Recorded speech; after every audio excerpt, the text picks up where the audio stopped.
that is Oswal Agro Mills Limited versus CCE 1993 decided by Supreme Court.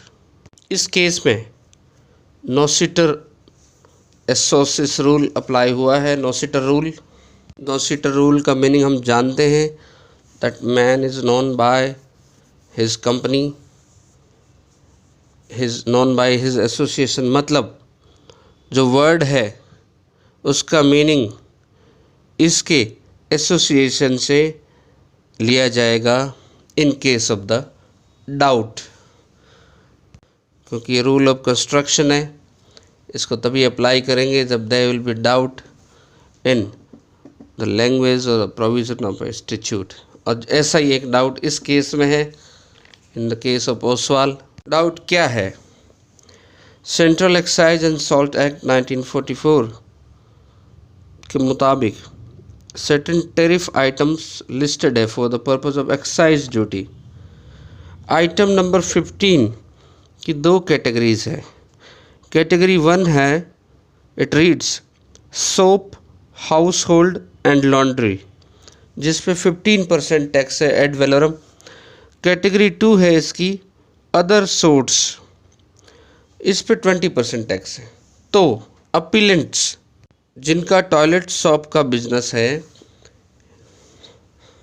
They are contending कि ये item 15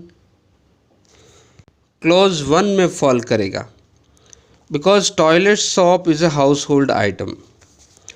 revenue कहता है कि toilet shop explicitly mention नहीं है, therefore it will fall into the other sorts, इसलिए 20% tax लगेगा।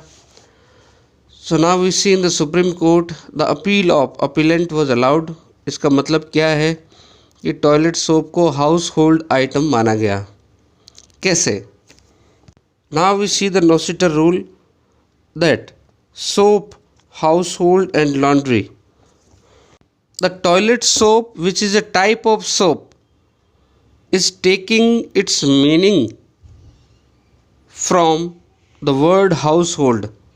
कैसे? The toilet soap is an item for every household use.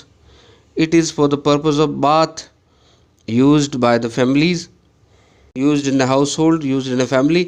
So, court said the word toilet जो है it will fall within the meaning of household under 15 clause 1.